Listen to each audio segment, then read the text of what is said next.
여러분 안녕하십니까, 박영환입니다. 한 주간 있었던 정치권의 뜨거운 이슈를 다뤄보는 국민 맛수 시간이죠. 이번 주 맛수 두 분 소개를 해드립니다. 먼저 국민의힘의 윤희석 선임 대변인입니다. 반갑습니다. 네, 안녕하세요. 네, 이에 맞서서 민주당 원내대변인 지내셨던 김한규 의원입니다. 반갑습니다. 네, 안녕하세요. 김한규입니다. 죄송합니다. 목소리가 끊기네요. 선거 운동 기간이라 목이 많이 쉬었습니다. 부럽습니다. 부럽습니다. 자, 이제 총선 정말 바짝 다가왔습니다. 최대 격전지 한강, 낙동강 벨트, 여기는 뭐 대진표가 완성이 됐고요. 공천도 이제 마무리 단계인데 안타깝게 본선 직전에 여러 막말 이런 것 때문에 이제 본선도 가기 전에 좌절감을 맛보는 그런 분들도 좀 드러나고 있습니다. 한동훈 비대위원장, 이재명 대표 유리한 총선 프레임 끌어가려고 지금 사활을 걸고 있습니다. 자, 먼저 첫 번째 주제 만나보시죠.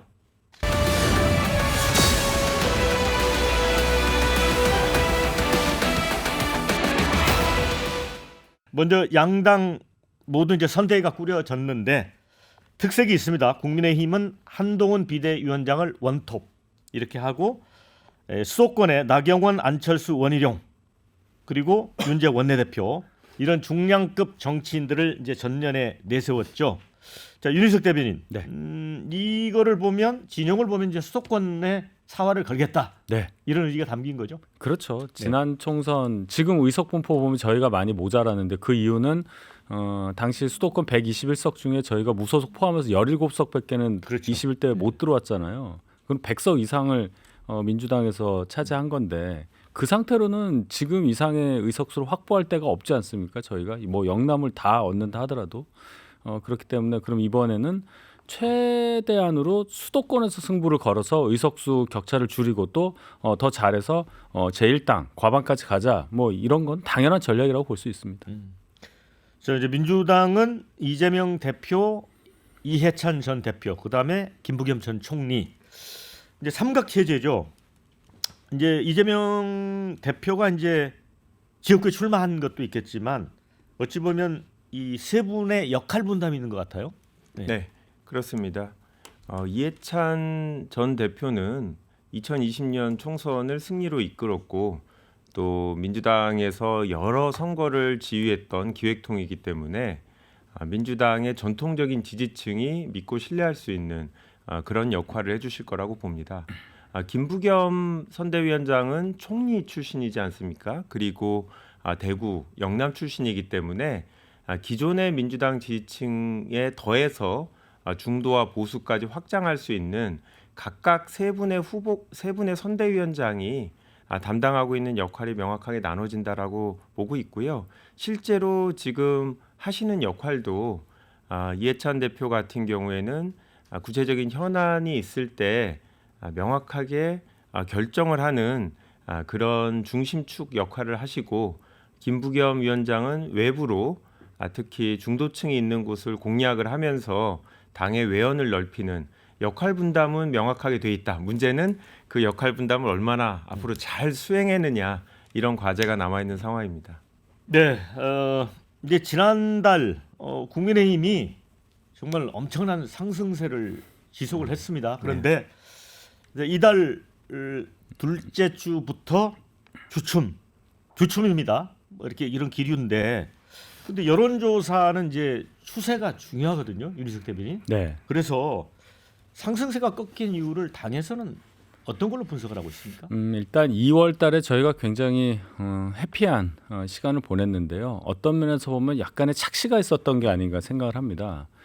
민주당이 공천 과정에서 여러 잡음이 일어나면서 민주당 지지자들이 여론조사에 응답하는 비율이 굉장히 떨어지면서 이탈하는 그런 현상이 있었고 상대적으로 한동훈 비대위원장 등장 이후에 국민적인 어떤 연예인급 인기 이렇게 바람몰이가 좀 되면서 저희 지지층이 굉장히 결집하는 모양새가 있었어요. 이것이 여론조사에 반영되니까 저희는 올라가는 게 보이고 민주당은 떨어지는 게 보여서 마치 저희가 굉장히 잘해서 이 효과가 일어난 거라고 생각했을 수 있는 여지가 많았다. 그런데 지금 3월 들어와서는 민주당이 정말 놀랍게도 네 분을 완벽하게 수습을 하고 뭐 임종석 이런 분들이 그냥 잔류하지 않습니까? 김부겸 전 총리가 선대위원장으로 들어오고요. 이런 모습을 보면 또 민주당 지지층이 결집하는 것이고 또 하나 조국 신당이 생기면서 갈 곳 없는 마음 둘 곳 없는 민주당 계열 지지자들이 또 갈 곳을 찾았다. 이런 게 반영된 여론조사 추이가 3월 이후부터의 현상이 아닌가 저는 그렇게 보고 싶습니다. 그러면 국민의힘의 지지도가 상승했던 게 외연이 뭐 넓혀졌다기보다는 내부 지지층의 결집이다 이렇게 보는 거죠. 외연이 넓혀진다는 얘기는 중간에서 스윙부터 어느 쪽을 택할 수도 있는 중도라고 하는 분들이 어느 쪽에 표를 주느냐 아니겠어요? 그러면 마음이 가는 거 특히 잘 되는 것 같다 하면 마음이 쏠리게 되겠죠. 그분들의 마음은 항상 변할 수가 있는 거 아닙니까? 그래서 이제 그분들이 저희한테 집중하는 것보다는 최근에는 민주당 쪽에 집중할 수 있는 요소가 많으니까 그런 면에서 저희가 좀 불리한 상황이 생긴 거다 이렇게 생각하는 거죠. 김한규 의원 보시기는 어때요? 이제 민주당은 초반에 이제 비명 횡사 뭐 이런 네. 조어까지 나올 정도로 시끄러웠던 게 원인이었던 것 같은데 지금 지지층이 지금 상당한 속도로 결집하고 있다 이렇게 느끼십니까? 네, 그렇죠. 공천은 당연히 잡음이 나올 수밖에 없고 이게 공천이 진행되는 동안은 아무래도 현역 의원이 교체되는 당이 잡음이 나오고 또 이에 불만을 갖고 있는 지지층이 여론조사에 덜 응답할 가능성이 있죠. 저는 국민의힘의 최근 지지율 하락은 윤희석 선임 대변인 같은 분이 공천을 못 받은 부분 그게 저는 상징적인 영향이 있다고 봅니다. 왜냐하면 국민들은 현역 의원이 교체되는 이런 거에 나름 쾌감을 느끼는 부분들이 있거든요. 그러니까 공천 당시에는 현역 의원의 지지자들 또 현역 의원 자체가 불만을 많이 가질 수 있는데 국민의힘은 너무 잡음을 최소화하는 그래서 현역 의원들의 공천 비율이 높다 보니까 윤희석 선임 대변인 같이 뭔가 현역 국회의원들과 경선에서 이기는 모습 또 하태경 의원이 지금 성동에서 공개하는 바와 같이 여론조사가 이 나이에 따라서 보정하지 않고 그냥 특정 연령대가 여론조사에 적극적으로 응하면 그분이 당선되는 이런 구조 아닙니까? 국민의힘의 여론조사. 그러다 보니까 이렇게 언론에 친화적이고 뭐 중도나 다양한 계층의 인지도와 지지가 있는 분들이 오히려 공천을 받기 어려운 이런 구조가 결과적으로 보면 이제 새로운 인물이 적었기 때문에 신선함이 없다라는 게 여론조사에 반영되고 있다고 생각하고요. 한동훈 비대위원장이 신선했죠, 분명히. 그런데 시간이 지나고 났더니 계속 이재명 대표에 대한 비판만 하다 보니까 언론도 벌써 지겨워진다라는 기사가 나오고 있거든요. 뭔가 새로운 얘기를 해야 되는데 계속 한동훈과 이재명의 구도를 만드는 데 집착하시다 보니 국민들이 듣고 싶은 얘기가 이제 나와야 될 시점이 됐다. 이 부분 때문에 국민들이 볼 때 이제는 국민의힘에 더 기대하기는 현재로선 어렵다. 좀 더 지켜봐야겠다. 그래서 국민의힘의 지지율은 정체돼 있고 민주당은 일단은 승리해야겠다. 지지자들이 뭐 공천에 불만은 있지만 우리는 승리하는 게 중요하다. 이 정서가 되게 강해서 결집하고 있는 이런 분위기라고 봅니다. 네. 한동훈 효과가 이제 슬슬 약발을 다 한 것 같다. 그런 말씀이신데 뭐 어떻게 당내에서도 한동훈 한계론 뭐 이런 게 나옵니까? 그는 한동훈 한계론이라기보다는 저희의 전략적 한계를 그렇게 하나의 현상으로 보려는 시각인 거죠. 한동훈 비대위원장은 너무나 잘하고 있어요. 네. 정치권 경험이 전혀 없는 분이 지금 석 달도 안 됐는데 들어오자마자 국민적으로 그런 소위 말하는 인기 네. 그걸 바탕으로 해서 전국적인 바람몰이를 했었던 건 사실 아닙니까? 중요한 건 당에서 그것을 뒷받침하면서 그것을 원동력으로 해서 당의 지지율과 각 지역구의 후보 지지율을 연결을 시켜야 하는 그 부분이 잘 안 되고 있는 것이다. 한동훈 비대위원장이 갖고 있는 상징성과 영향력에 대해서는 앞으로 총선 때까지 지속이 될 텐데 이걸 받쳐줄 게 지금 국민들이 원하는 만큼 안 나오는 그 부분에 대해서 저희가 전략적인 어떤 걱정을 하고 있는 그런 상황이라고 봐야 되겠죠. 그런데 이제 일각에서는 이런 지지율 추세의 어떤 변화가 정권 심판론이 다시 되살아난 게 아니냐 이런 분석들도 있거든요. 그렇죠. 여의도에서는 공천이 제일 중요합니다. 왜냐하면 지금 국회가 안 돌아가고 있는 시기거든요. 근데 이제 공천이 어느 정도 정리가 되다 보니까 국민들 입장에서는 다른 현안에 관심을 가질 수밖에 없고 네. 특히 서울과 경기와 같은 수도권은 이런 현안에 되게 민감한 예민한 지지층들 유권자층인데요. 최근에 이종섭 전 장관의 호주 대사 임명 분명히 국민의힘 내부에서도 보수 언론에서도 부정적인 견해가 나오고 있단 말이죠. 그렇기 때문에 국민들이 볼 때 대통령실에 대한 관심을 좀 잊고 있었는데 봤더니 대통령실이 뭔가 공정하고 상식에 반하는 이런 행동 아닌가라는 의혹을 갖게 돼서 의구심을 갖게 돼서 이게 지금 여론에 반영되고 있다라고 봅니다. 네. 어쨌든 뭐 정권 심판론 시기상으로는 그럴 수밖에 없는 선거잖아요. 네. 3년 차에다가 만 2년 가까이 되니까 사실은 민주당에서 작년부터 작년 말까지 계속 뭐 특검법 2개 하면서 이렇게 밀어붙였는데 사실은 민주당 공천이 굉장히 비상식적으로 이루어지다 보니까 저는 당권 심판론으로 간다. 이재명 당권 심판론으로 가는 거라고 생각을 했었습니다. 근데 아직 이제 한 달도 안 남은 총선 이 국면에서 정권 심판론처럼 보이는 일들이 몇 가지가 있어서 당 입장에서는 좀 아쉬운 부분도 있긴 해요. 전략적인 또는 정무적인 판단 여부를 얘기를 하는 건데 어쨌든 선거는 당이 치르는 거고 아무리 여당과 야당의 선거라고 해서 정권 심판론이 개입될 여지가 있다 하더라도 말씀하신 것처럼 공천이 제일 중요한 거고 또 저희가 지금 또 막 변화하는 모습이 좀 있지 않습니까? 네. 말씀하신 지적을 다 받아들이는 입장이기 때문에 아직은 뭐 다 정해진 게 아니다. 뭐 네. 이런 말씀 정도 드리겠습니다. 자, 이번에는 이 총선의 전반적인 판세, 특히 이제 한강 또 낙동강 벨트 여기에 이제 우리 시청자들이 관심이 많은 것 같습니다. 지난 총선 수도권 121개 선거구 가운데 민주당이 무려 103개, 국민의힘은 18개. 정말 국민의힘이 엄청난 패배를 했거든요. 그런데 서울 같은 경우는 지금 여론조사 추이에서 보면 민주당을 상당히 앞섭니다. 여러 변화가 있었다고 해요. 부동산값 상승으로 인한 종부세 이슈 이런 지역구도 늘었고요. 또 서울의 인구 구성 많이 달라졌습니다. 그래서 윤희석 대변인 이제 국민의힘은 적어도 서울에서는 좀 많이 상승할 걸로 보고 있습니까? 그렇죠. 저희가 지난 총선 당시에 8석을 했어요. 예. 49개 중에 41개 주고 8개 이겼단 말이죠. 그다음에 이제 종로가 재보궐로 해서 지금 9개인데 최소한 3분의 1 이상은 가져가야 된다. 지금 이제 48개로 줄었으니까 네. 16개 이상은 가져가야 된다. 그런데 보세요. 16개 이상 한 적이 19대예요. 19대. 19대 총선 12년 전에 16개 했고 8년 전에 12개 했고 4년 전에 8개 했습니다. 저희가. 서울이 그만큼 어려운 지역인데 지금 저희가 3분의 1 정도 생각을 한다고 하는 그 자체가 물론 과반 넘으면 좋겠지만 그만큼 서울의 지형이 많이 좋아진 게 맞습니다. 많이 좋아진 게 맞는데 각 지역구별로 봤을 때 그냥 우리가 생각하기에 그 정도 할 수 있겠다 하는 거하고 연결이 되느냐는 또 다른 문제. 이건 소선구제니까요. 전체적으로 지지율이 높은 거 하고 48개 각각 이렇게 봤을 때 정말 승부가 그 정도 나는 거는 전혀 다른 문제 아니겠어요?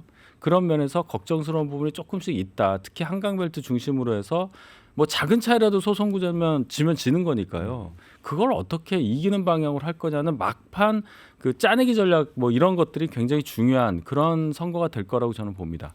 네, 이제 이명박 정부 때 치러진 선거에서는 서울에서 그 여당이 압승을 거뒀잖아요.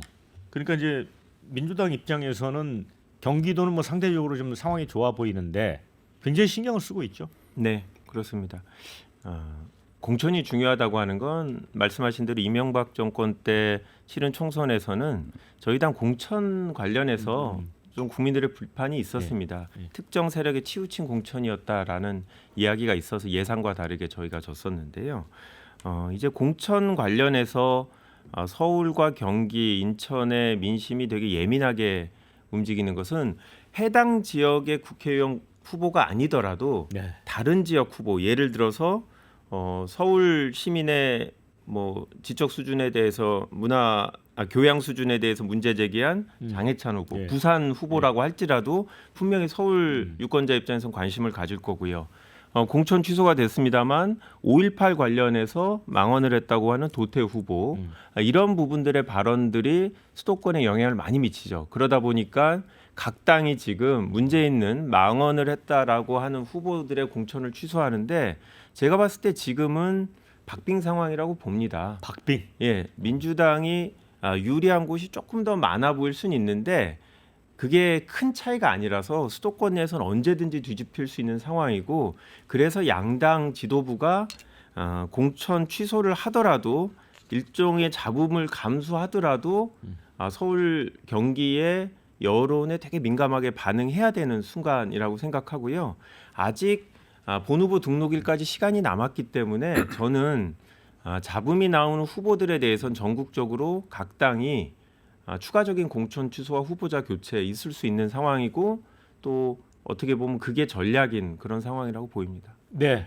자, 낙동강 벨트 10개 지역구 대진표도 완성이 됐는데 지금 PK 중진들을 국민의힘은 이제 전진 배치를 했잖아요. 상당히 공격적으로 가고 있는데 그 약간 좀 효과가 나는 부분도 있죠. 네, 저는 그렇게 네. 봅니다. 그 중진 의원들 서병수, 조혜진, 김태호 예. 이 세 분을 이제 지역구를 바꿔가지고 배치한 것에 대해서는 굉장히 그 전략적으로 잘된 그런 선택이라고 생각을 해요. 일단 거기가 저희한테 불리한 지역구고 민주당이 재선 3선하던 지역구였고 기존 뛰던 분들이 분명히 계셔서 또 많이 토대를 이렇게 다졌지만은 당선 가능성 면에서 보면은 회의적이었다. 그럴 때 인근 지역에서 상당한 영향을 갖고 있는 3선, 뭐 5선 이런 의원들이 가니까 그쪽 유권자들, 저희를 지지하는 유권자들 입장에서는 희망이 보이는 거죠. 또 실제적으로 여론조사 결과를 봐도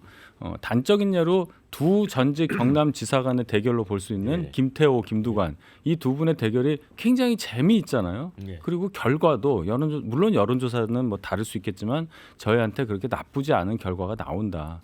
조혜진 의원도 마찬가지고요. 그런 면에서는 낙동강 벨트 그쪽 승부는 저희에게 조금 긍정적으로 지금 전망되고 있는 상황이라고 저는 봅니다. 김한규 의원, 이제 민주당은 이제 수성을 해야 되잖아요. 네. 수성이 더 어렵다는 얘기도 있어요. 네. 예.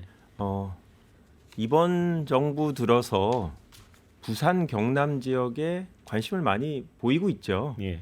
대통령이 연초부터 17번인가요? 전국을 돌아다니면서 민생 토론회. 라고 하면서 예. 제가 봤을 때는 거의 선거운동에 준하는 공약 발표에 준하는 적극적인 활동을 하시는데 참고로 저희 제주에는 대통령이 되신 후 한 번도 오시진 않았고요. 다행입니까? 뭐 저희 입장에서는 도민 입장에서는 소외됐다라는 느낌이 드는데 여하튼 경남 지역, 영남 지역에 관심을 많이 보이고 있다라는 것은 사실이죠. 네. 그런데 저는 개인적으로 이 지역구 국회의원이 자기 지역구 말고 다른 지역구로 옮기는 것 자체에 대해서도 저는 좀 부정적인데요. 서병수, 김태호 의원은 조금 다른 부분이 있어요. 왜냐하면 지자체장을 했기 때문에 이번에 출마하는 지역이 원래 부산시장 경남지사의 범위 안에 들어있긴 합니다. 그런데 조혜진 의원 같은 경우는 좀 달라요. 지자체장 하지 않고 그냥 인접 지역으로 옮긴 거 아닙니까? 그러다 보니까 실제로 조혜진 의원이 제일 지금 밀리고 있습니다. 이 세 분 중에서는 이게 유권자분들도 아는 거죠. 여의도에서 또는 지역에서 유명했던 분이라도 우리 지역에서 실제로 활동하지 않았던 분이 우리 지역 후보로 오는 거에 대해서 부정적인 기류가 분명히 있다. 그리고 국민의힘에서는 이렇게 뭐 유명하신 분들을 잘 배치했다라고 포장을 하시는데 저희가 볼 때는 어떻게 보면 중진들 컷오프를 하거나 아니면 교체 뭐 이런 필요성이 있는 분들을 이분들의 불만을 잠재우기 위해서 그래도 어려운 곳에 다시 기회를 주는 형태로 취하신 것 같은데요. 저는 결과적으로 반드시 유권자들이 이런 공천에 대해서 부정적인 인식을 표로 보여드릴 거다라고 생각합니다. 네. 반론 있으면 근데요, 짧게 듣겠습니다. 그 전략은 민주당에서 제일 먼저 했었어요. 과거에 보면 김효석 의원 같은 경우에 서울에 올라오셔서 하셨고 정균환 의원분도 송파병에서 했었어요. 그 전략 제일 먼저 쓴 건 민주당이라는 걸 제가 말씀을 드리고 그렇습니다. 플러스 되는 부분이 있어요. 예를 들어 김태호 의원은 김두관 의원이 이길 수 있단 말이에요. 네. 그게 어딥니까? 저는 민주당이 예전에 했던 것도 좀 부적절했고 이렇게 지방에 있는 분들이 서울에 와서 뭔가 이렇게 더 크게 본인이 성장하려고 했던 과거의 시도가 있었던 것 같아요. 그런데 네. 그거는 정세균 총리 이후는 실패하고 있다. 그렇죠. 그렇게 봅니다. 네, 거기까지 듣고요. 두 번째 주제로 갑니다.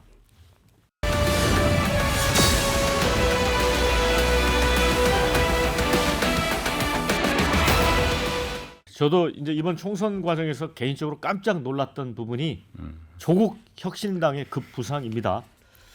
자, 열흘 만에 비례정당 지지율이 두 자릿수로 올라섰습니다. 또 일부 지역에서는 20%를 넘어가기도 합니다. 자, 하객진 전에서 망치선 역할을 하겠다고 하면서 윤석열 정권 조기 종식 같은 사실은 민주당이 꺼내기 힘든 그런 공세적인 그 이슈들을 꺼내고 있습니다. 자, 이게 이제 새로운 정권 심판론을 불러냈다는 분석도 있어요. 윤 대변인 어떻게 보세요? 국민의힘 입장에서는 좀 위기입니까? 뭐 위기라기보다는 민주당 지지자들이 좋아할 만한 일이 벌어진 거죠. 그러면 제가 만약에 앞에 조국 대표가 계시면 한번 여쭤보고 싶은 게 도대체 왜 국회의원 하려고 그러냐. 그걸 물어보고 싶어요. 왜 그러냐. 사적인 어떤 감정 그것을 해소하기 위해서 이 공적 체계 선거라는 걸 이용하는 게 아니냐. 뭐 이런 생각이 들거든요. 일단은 성공적으로 출범한 거는 인정을 해야 되겠죠. 네. 두 자릿수 지지율이 어느 정도 나오는 그런 데이터가 있으니까. 근데 우리가 이거 생각해야 됩니다. 열린민주당 지난 총선 때 비례 3석을 가져갔던 그 정당이 민주당이 이제 아류 비례 정당이잖아요. 처음에 시작할 때 거기 막 14% 나오고 그랬어요. 근데 최후에 선거에서는 5.42% 얻었습니다. 그래서 3석을 가져갔어요. 저는 비슷하게 될 거라고 봐요. 그거보다 조금 더 나올 수는 있겠는데 결국은 그래서 얻을 게 뭐냐. 민주당 지지자들이 이재명 공천에 좀 실망해서 안 찍으려고 하다가 조국 때문에 가서 찍고 간 김에 지역구도 민주당 후보 찍는다. 뭐 그럴 수도 있겠는데 과연 그 정도로 유권자들이 감정이 치우치시는 결정을 많이 하실 것 같지는 않고 어쨌든 뭐 조국 혁신당 놀랍긴 합니다. 네, 저는 김한규 의원한테는 이거 꼭 물어보고 싶어요. 그러니까 당초에 이제 조국이 신당을 추진을 할 때 민주당 입장은 이제 비례연합에도 끼워주지 않았잖아요. 그때는 거리를 뒀었어요. 지금은 입장이 어떤가요? 지금도 거리를 두고 있죠. 만약에 조국 전 장관이 민주당의 입당에서 정치적인 행보를 했다라고 하면 지금과 같은 파괴력도 없고 네. 민주당이 오히려 전체적인 지지율이 줄어드는 그런 효과도 있었을 겁니다. 어떻게 보면 지금처럼 독자적인 정당을 만들어서 민주당이 하지 못하는 조금 더 검찰 개혁에 집중하는 목소리를 내는 게 저희 입장에서는 나쁘지 않다고 보고요. 사실 지역구 출마자 입장에서 아주 저희 그 지지율이 높아질 거라고까지는 생각하지 않습니다. 일부 말씀하신 대로 공천에 불만을 갖고 투표하지 않으렸던 분들이 조국 신당에 투표하기 위해서 선거를 뭐 참여하고 민주당에 투표를 하는 그런 분들도 있을 겁니다. 그런데 그런 분들은 많지 않을 거라고 생각하고 저는 이게 위성 정당의 불만을 갖고 있는 진보 진영 민주당 지지자들이 꽤 많습니다. 약간 부끄러워하는 분들이 있거든요. 그런 분들 입장에서 비례에 투표할 수 있는 기회가 생겼다고 해서 적극적으로 지금 호응하는 분위기가 있다고 생각하고요. 열린민주당하고는 조금 다를 거라고 생각하는 게 그때는 민주당 지지층이 적극적으로 열린민주당에 투표하면 안 된다라는 분위기를 만들었고 소위 진보 유튜브들도 그런 식의 방송을 했는데 지금은 그러지 않습니다. 왜냐하면 두 가지인데 하나는 종국적으로 보면 조국 신당의 투표도 민주당의 의석수처럼 범진보의 승리다라고 프레임을 갖고 갈 가능성이 있고요. 그다음 두 번째는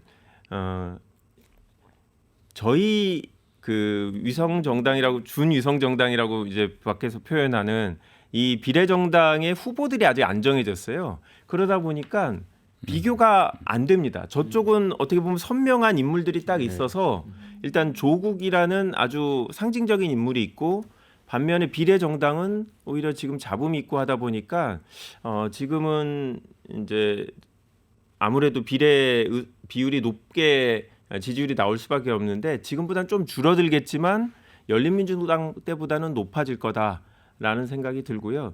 저희도 뭐 추미애 전 장관처럼 간접적으로 지원하신 분도 있어서 2020년처럼 저희가 적대적으로 경쟁하는 분위기를 갖고 가지는 않을 것 같습니다. 네.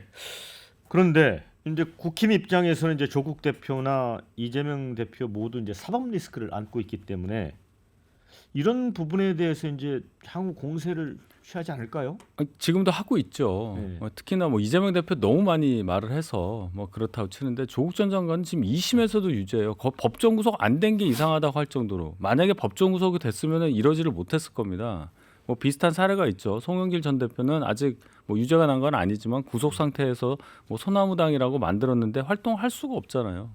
그런데 법정 구속이 안 되면서 아마 조국 전 장관은 법정 구속 안 될 경우에는 창당을 해서 정치를 하겠다고 아마 마음을 먹었을 가능성이 굉장히 크고 그런 상황에서 만약 됐다. 뭐 예를 들어서 한 5석 정도, 6석 정도 되는 정당의 당 대표가 됐다고 했을 때 그 다음은 어떻게 됩니까?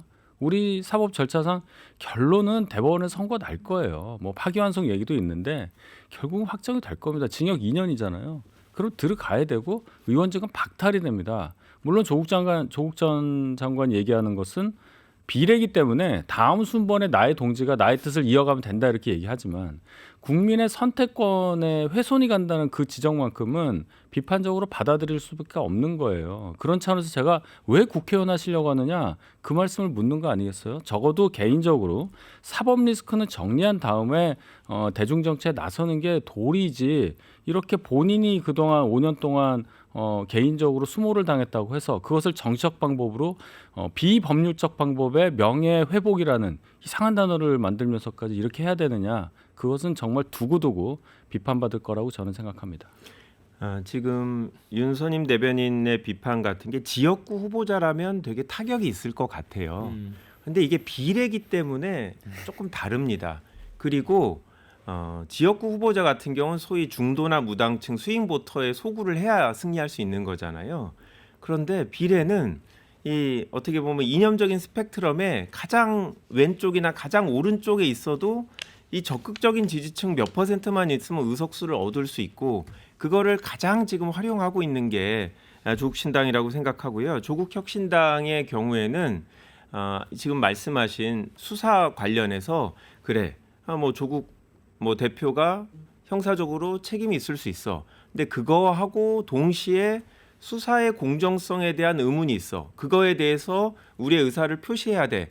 이런 분들이 투표를 하는 거라서 지금 국민의힘에서 계속 지금 공격하려고 하시는 게 타격감이 없는 공격이다라고 생각하고 만약에 이 개혁신당이라든지 새로운 미래라든지 약간 중도에 있어서 양당의 지지층을 뺏어갈 수 있는 그런 분들이라면 국민의힘에서 공격하는 게 효과적일 텐데 지금 전혀 제가 봤을 땐 조국혁신당하고 국민의힘은 지지층이 겹치지가 않아요.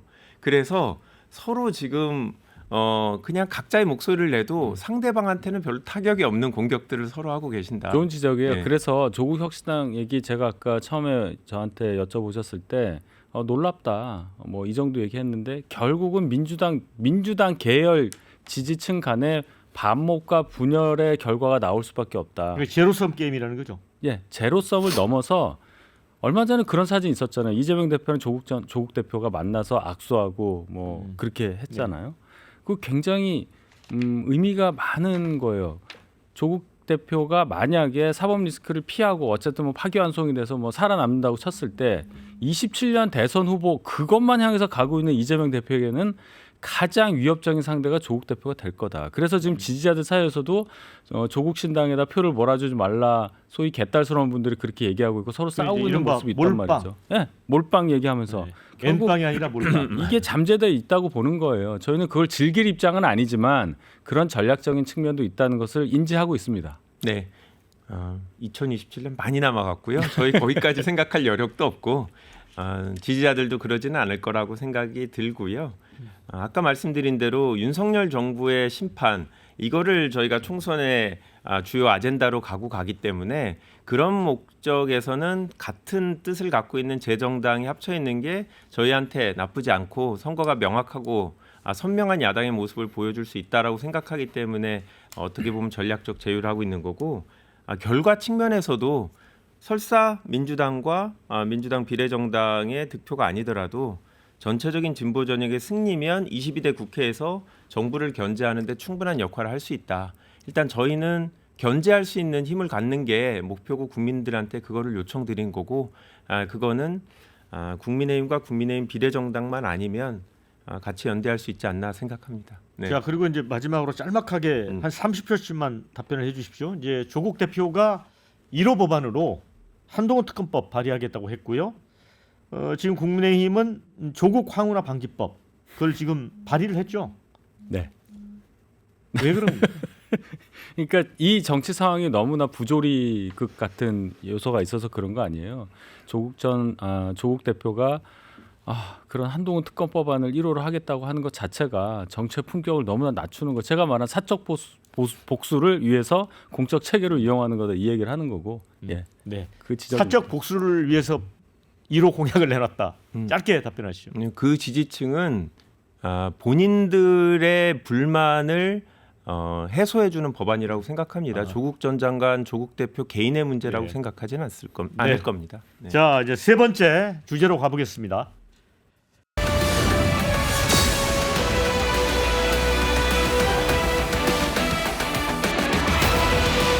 네, 지금 이제 총선을 앞두고 새로 떠오른 변수가 있습니다. 이른바 이종섭 리스크, 또 이제 여야 공이 막말 리스크 이런 게 좀 논란이 되고 있는데요.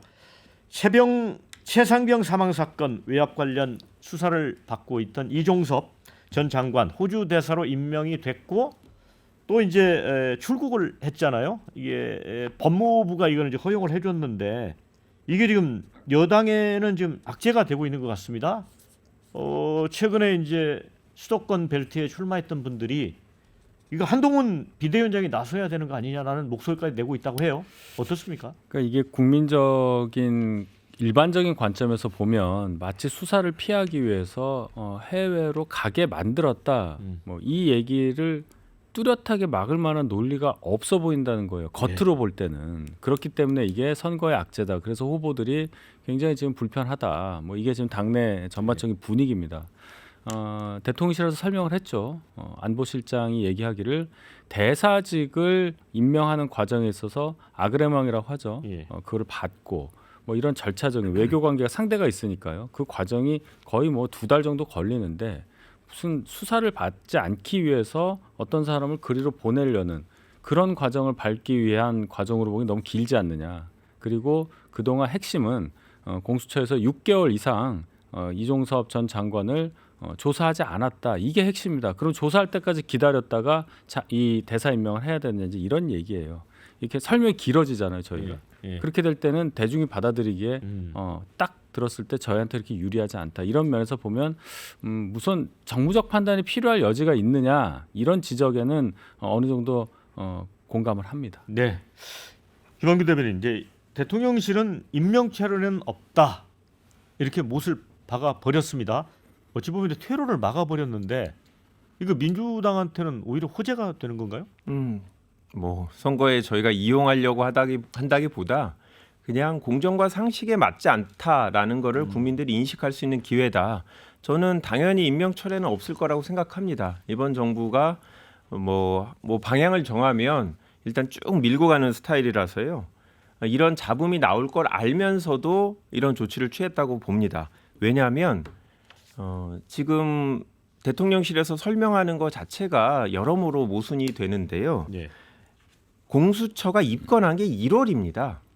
그리고 출국금지 조치는 보통 3개월마다 갱신되기 때문에 지금 뭐 여러 차례 갱신되고 그랬던 게 아니거든요. 이 사건이 처음 있고 나서 고발이 있었지만 고발이 있다고 해서 반드시 수사를 하고 입건하는 건 아니니까 공식적으로는 1월부터 입건을 했다. 그러면 아마 그 시점부터 대통령실에서 인사 검증을 할 때 출입국 그 사실을 확인하기 때문에 이게 출국 금지됐다는 걸 알고도 이런 조치를 취했다라는 건 정무적으로 상당히 문제 있고 또 이런 정도의 중요한 일이면 국민의힘 지도부하고도 얘기를 했어야 되는 일인 것 같은데 안 했다라고 하면 국민 정서를 잘 파악하지 못하는 거고 했는데도 그냥 임명했다고 하면 국민의힘에서 이런 부분에 대해서 잘못된 판단을 하고 같이 공조하고 있다고 생각하고요. 그리고 이게 호주 대사라는 게 장관직도 아니고 차관급도 아니고 1급직 정도 아닙니까? 원래는 2급 국장급이 가던 건데 이제 실장급이 된 자리인데 여기에 장관이 가신다는 게 되게 이례적이죠. 그리고 만약에 도피시키려면 국제기구나 영사로 보내지 않았겠냐라고 하는데 국방부 장관이 국제기구 가는 건 더 이상하죠. 그래서 여러 가지 지금 윤희석 대변인 얘기하신데도 국민적 정서에 안 맞는 결정을 한 건 맞습니다. 윤 대변인 말씀하시는 곤란하실 것 같은데 막말로 네. 넘어갈까요? 반론 좀 하시겠어요? 그러니까 이 부분은 있어요. 이 대사 임명에 있어서 국민의힘과 당연히 협의를 했어야 되는 거 아니냐. 그런 경우는 제가 본 적은 예. 없어요. 대사 임명하는 아무리 미국 대사 임명하는데 당하고 협의를 한다 그런 체계가 있는 걸로 저는 듣지는 못했고 그래서 저희 입장에서는 정무적 판단 여부에 대해서 정부나 이 대통령실에 좀 요청을 좀 해보자 이런 얘기가 있는 거 아니겠어요? 일단 그거는 제가 확실하게 말씀을 드리고 수사가 1월에 입건이 됐기 때문에 그 이후부터 부랴부랴 이제 진행이 된 거다 이렇게 이제 말씀을 하시는 걸로 알고 있는데 9월달에 이 사건이 있었잖아요. 그래서 이제 6개월이라는 얘기를 한 거예요. 그래서 이 상황에서 그러면 정부에서 그분을 호주가 2급지든 뭐든 간에 호주라는 데가 파이브 아이즈의 미국 그 중요 동맹 중에 하나고 국방부 장관이 충분히 갈 수 있는 대로 저는 생각을 합니다 개인적으로. 그러나 9월부터 있었던 거를 1월부터 수사를 함에 있어서 그럼 거기에 맞춰가지고 이 임명을 늦춰야 되느냐 안 해야 되느냐 하는 건 다른 문제라고 저는 봅니다. 네. 자 이제 막말 이것 때문에 사실 총선 판세가 휘청이고 뒤집히는 경우도 있습니다.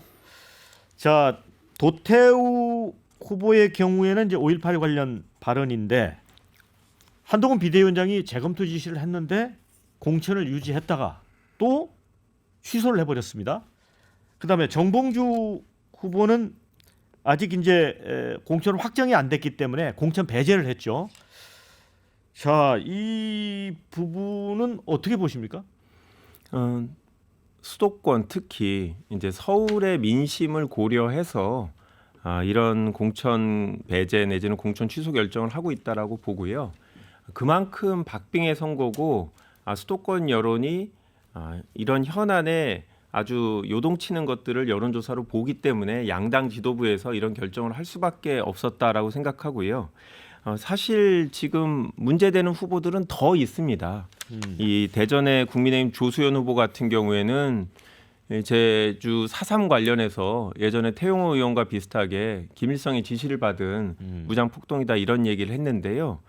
이 부분에 대해서도 아마 국민의힘에서 전체적인 여론을 좀 볼 텐데 아무래도 5.18처럼 수도권에 미치는 영향이 크지 않아서 조선 후보에 대해서는 아직 공천 취소 얘기가 나오지 않고 있는데 분명히 제주 지역 선거에는 영향을 미치고 호남 선거에도 미칠 부분이거든요. 그래서 국민의힘에서도 또 저희 당에서도 계속 여론 추이를 보면서 이번 선거 과정에서 막말을 한 경우에는 당연히 아마 1차적인 공천 배제 대상이 될 거고 그렇지 않더라도 과거에 했던 발언이라도 국민들의 눈높이에 맞지 않는다라고 하면 지금이라도 공식 후보 등록 전에 공천 여부를 다시 판단하는 게 맞는 거고 지금 국민의힘에도 장해찬 후보라든지 몇 분이 더 있죠. 적극적으로 판단을 하셔야 되고 저희도 문제가 되면 그렇게 할 수밖에 없을 거다라고 말씀을 드립니다. 양당 공이 비슷한 고민을 하는 거죠. 지금 저희 쪽이 숫자가 좀 많아 보여요. 특히 막말 부분, 그게 과거든 현재든 간에 거의 이제 과거에 10몇 년 전 발언까지는 소환이 될 수밖에 없는 사회 아니겠습니까? SNS에 다 남아 있으니까 요새는 피해갈 수가 없는 거예요. 아무리 지금 와서 해명한다고 해도 결국은 논리적으로 안 맞기 때문에 저희가 어제 2분을 공천 취소했어요. 예. 사유는 다 다릅니다. 민주당도 결국 정봉주 의원을 그렇게 한 겁니다. 그래서 이제 이건 경쟁이라고 할 수는 없는데 누가 더 그러한 민심의 요구에 즉각 반응하느냐의 싸움으로 이번 주말까지는 갈 걸로 저는 보고 오늘 아침에 나온 보도들 당의 입장 이런 걸 볼 때 저희 당의 입장은 상당히 전향적으로 읽혀지긴 합니다. 그래서 이것은 개개인에 대해서 어떻게 될 거다 이거보다는 아마 그런 방향으로 갈 가능성이 높아 보인다는 정도 말씀드리겠습니다. 네. 정봉주 전 의원 같은 경우는 가정폭력과 관련해서 벌금형 50만 원을 받았다는 것도 드러났더라고요. 자, 그런데 제가 이제 윤희석 대변인한테 좀 곤란한 질문일 수 있는데 장해찬 후보 난교 서울시민 저급하다. 동물병원을 폭파하고 싶다.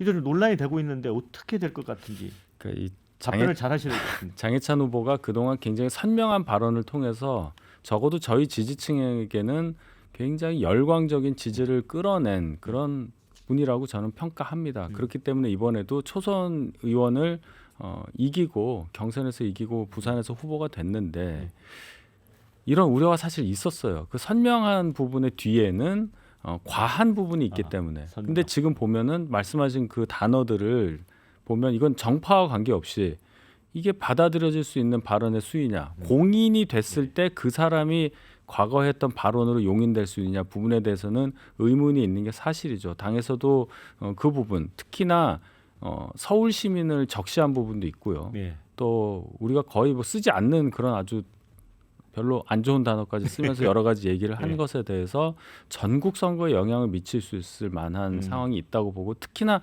장해철 후보가 유명하잖아요. 네. 영향력이 있기 네. 때문에 당의 판단은 오늘도 그래서 그런 반응이 나온 거예요. 전향적인, 무심을 하고 있군요. 예, 자, 전향적인 모습. 김한규 의원에게도 곤란한 질문 드릴게요. 자, 이제 정봉주 전 의원 후임이 누가 될지 이게 굉장히 지금 많은 유권자들이 들여다보고 있는 것 같습니다. 그래서 박용진을 거의 공천을 하면은 일거양득일 거다 이런 의견이 있는데 지금 나오는 얘기는 조상호, 한민수 대변인 그래서 찐명이 다시 거론이 되고 있거든요. 이거 당에서 어떻게 해야 선거에 유리하다 보세요? 당원 당규에 따라서 재공모를 하는 게 저는 맞다라고 생각이 들고요. 그렇다고 해서 전략 공천을 하면 안 되고요? 일단 신청을 받아서 전략 네. 공천을 할 수도 있죠. 후보자들이 본인들이 해당 지역구에서 출마할 의사가 있는지 좀 확인해야 되고, 경선에서 차점자라고 무조건 공천하긴 또 어려운 게, 왜냐하면 거기에는 다른 후보들도 더 있었거든요. 네. 그러면 정봉주 후보가 없었다고 하면 또 박용진 후보하고 다른 후보랑 경선을 했었던 게 맞기 때문에 그런 것들을 고려하면 공천 과정에서 당의 당원 당규에 따라서 후보들을 다시 한번 신청을 받는 게 맞지 않나. 그 부분들은 지금 여의도에서 하루 이틀 정도면 신청을 충분히 할 사람들은 여럿 있고, 공천이 특정 친명이든 아니면 비명이든 그런 부분을 딱 정해버리면 갈등이 커질 수밖에 없는 좀 예민한 상황이다라고 저는 봅니다. 지금 이제 그 경선 여론조사 관련해서 이제 박 의원이 이제 이 일을 신청해서 서울시 선관위에서 조사를 하기 때문에 그 질문을 드린 건데, 어쨌든 어제 안규백 공관위원장 발언은 박 의원은 염두에 두고 있지 않는 그런 반응이더라고요. 그래서 네, 그거는 안규백 전략공관위 위원장의 발언이고, 네. 이 부분은 전략공관이라기보다 공관위하고 최고위원회에서 최종적으로 결정할 거라서요. 네. 아직 당의 입장은 명확하게 정해지지 않은 것 같습니다. 예, 두 분에게 곤란한 질문 드렸고요. 마지막 주제로 갑니다.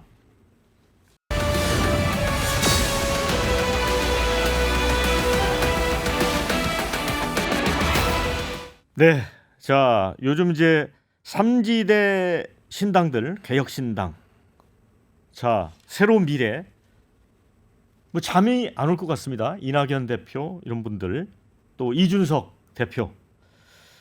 자, 그런데 이제 3지대가 지금 공천을 하면서 쉬운 세 곳에 개혁신당 같은 경우는 지역 후보로 공천을 했는데, 새로운 미래는 13곳이죠.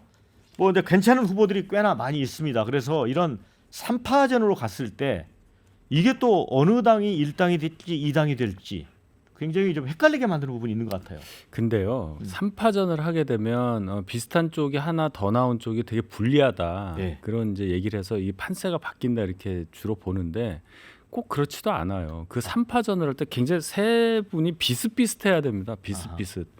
20대 21대 총선에 보면 의왕 과천 같은 경우에 민주당 후보가 있었고 민주당에서 탈당한 전직 시장이 무소속으로 나와서 저희 당이 될 수도 있다고 봤었어요. 그렇지가 않아요.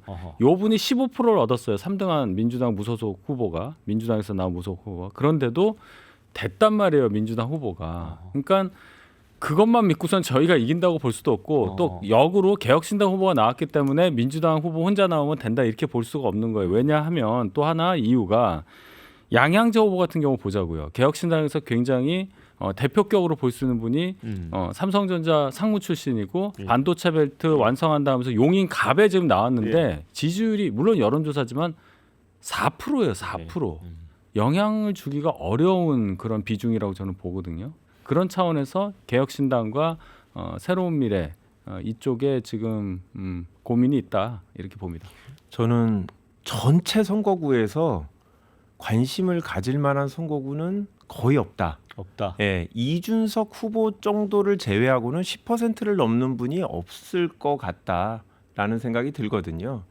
저도 분석에 동의하는데 지금 새로운 미래 같은 경우에는 민주당 출신들, 뭐 개혁신당 같은 경우는 국민의힘 출신들이 나오지만 그 당의 원래 친정 정당 후보의 의석 지지율을 별로 그렇게 빼가지 않는 듯한 이런 모양새를 보이고 있거든요. 그래서 이분들이 원래 지향했던 거는 사실은 비례 의석수를 많이 가져가는 게 목표였고, 그렇다고 해서 인지도가 있는 분들이 다 비례로 가기 어려우니까 지역구 출마해서 전체적인 붐을 조성하는 것 같은데 오히려 악영향을 미치고 있는 것 같다. 왜냐하면 말씀하신 양양재 의원이라든지 다른 의원들이 5% 이하의 지지율로 지역구에서 득표를 하게 되면 이게 바로 비례에도 영향을 미쳐서 이 당이 별로 국민적인 지지를 못 받고 있구나라는 느낌들을 유권자한테 주고 그런 효과가 서로에게 영향을 미치기 때문에 상당히 미래가 불투명하다라고 네. 봅니다. 자, 이제 마지막으로 좀 질문 드려보겠는데요. 이낙연 대표가 지금 출마하는 광주 광산을 이제 민영배 의원하고 맞붙는 곳이 있고요. 그다음에 소나무당의 송영길 대표가 옥중 출마 선언을 했잖아요. 광주 서갑. 여기는 어떤 결과가 나올까요? 짤막하게 의견을 듣고 싶습니다. 일단 이낙연 대표가 광주 광산을 민영배 후보 지역구를 딱 찍었다는 것은 광주 8석 중에 제가 알기로는 이분 빼고는 현역 의원들이 거의 다 바뀌었다고 저는 알고 있어요. 찐명 중에 찐명이라고 본 거죠. 상징성 때문에 거기 나갔다고 보는데 글쎄요. 광주에서 국회의원 한 분이 아니기 때문에 이낙연 대표가 그런 차원에서 보면 좀 글쎄요. 의문이 되고 송영길 대표는 옥중 출마라는 게 물론 하신 분들도 있었는데 이게 가능한 얘기냐. 그냥 상징성 때문에 광주에서 출마한다 이 정도로 보고 싶습니다. 네, 저도 상당히 낮은 득표율을 하실 수밖에 없다라고 생각하고요. 민영배 의원이 지역 내에서 지지가 상당히 높은 분이고 또 지금 광주의 정서가 윤석열 정부에 대한 심판, 이 기회로 총선을 활용해야 된다 이런 분위기이기 때문에 이런 분위기하고 배치되는 이런 새로운 미래의 지역구 출마는 성공하기 어렵다. 아무리 호남을 기반으로 정치를 한 이낙연 전 대표라고 할지라도 지역구에서 유의미한 득표율을 갖기는 어려울 거다라고 생각을 합니다. 네. 자, 이 총선 이제 전국이 몇 번 또 휘청일 겁니다. 그런데 어떤 변수가 향후 영향을 미치게 될지 한 1분씩 한번 얘기를 들어볼까요? 결국은 실수예요, 실수. 아. 20년 전에 열린우리당 정동현 당의장이 노임 폄하 발언. 네. 60대 이상 70대는 투표 안 하셔도 된다. 이것 때문에 완전히 바뀌었어요. 또 12년도 총선에는 김용민이라는 분이 노원에 출마하신 분이 뭐 콘돌리자 라이스 국무장관 관련해 또 이상한 발언 해가지고 바뀌었잖아요. 선거 끝나는 전까지는 뭐 1시간이 남았든 간에 이 말 조심해야 된다. 사건 사고 조심해야 된다. 그게 철칙이라고 생각합니다. 그러니까 뭐 불교 그 초기 경전에도 보면 사람은 입안에 도끼를 담고 산다 뭐 그런 얘기 있는데 그런 거죠. 네, 저희가 약간 진부해 보이지만 민생 얘기를 하잖아요. 네. 근데 실제로 제가 후보자로 유권자들을 만나보면 뭐 불만들이 많고 민원들이 많아요. 근데 제가 다 말씀드린 뭐 그거 지난번에 예산이 줄어들어서 그랬습니다. 아니면 정부의 예산 문제다라고 하면 이분들이 다시 생각하게 돼요. 그래서 결국은 공천이 정리되고 나서 특별히 어떤 실수를 하지 않는다면 지금의 삶에 대해서 불만이 있는 분들은 이 원인이 뭔가 야당이 의석수를 많이 가져서 그랬던 건가, 법률이 문제됐던 건가, 아니면 정부의 예산적인 측면이 문제냐라는 부분 하나 볼 거고요. 그다음에 공정과 상식을 위해서 출범했던 윤석열 정부가 과연 2년 동안 그랬는지 저희는 계속 공격을 할 겁니다. 이게 통하면 저희가 이기는 거고 국민들이 그렇지 않고 윤석열 정부 잘하고 있다고 생각하면 저희가 뭐 좋은 결과를 갖지 못하고 결국은 윤석열 정부에 대한 심판으로 저희가 구도를 몰고 갈 건데 이거에 대한 국민들의 반응 이걸로 저희는 결과가 판명될 거라고 봅니다. 오로지 윤석열 정부 심판 이건데 어떻게 굉장히- 맞서야 됩니까? 굉장히 선명한 국힘은. 메시지를 하는데 윤석열 정부 심판 뭐 시기상 그렇다니까요. 그런데 저희는 여당이에요. 저희는 여당 이퀄 실천이라고 생각합니다. 실천할 수 있는 환경을 갖고 있는 당이 여당이기 때문에 많은 공약들 양당이 얘기하겠지만 그것이 정말로 실현이 될 건가 그 부분까지 간다면 유권자의 선택은 자명의 질이라고 생각합니다. 네. 자 그러면 20초씩 그 마무리 말씀 네. 드리도록 하겠습니다. 먼저 김한규 의원부터. 아무리 여당이라도 재정 건전성만 주장하고는 공약을 절대 이행할 수 없다. 민주당은 민생을 지키고 미래를 열겠습니다. 재정 건전성 지키면서도 충분히 잘할 수 있다는 것을 지난 2년간 보여드렸고 앞으로도 보여드릴 자신이 있기 때문에 책임 있는 여당으로서 이번 총선에 성실하게 임해서 반드시 국회 제1당이 되도록 과반 의석을 점유하도록 하겠습니다. 네. 자, 두 분의 이 팽팽한 맞수 대결 재밌게 지켜봤습니다. 자, 이제 좀 마무리할 시간이 됐고요. 함께해 주신 여러분에게 고맙다는 말씀을 드립니다. 저는 다음 주에 다시 찾아뵙도록 하겠습니다. 자, 수고하셨습니다. 감사합니다.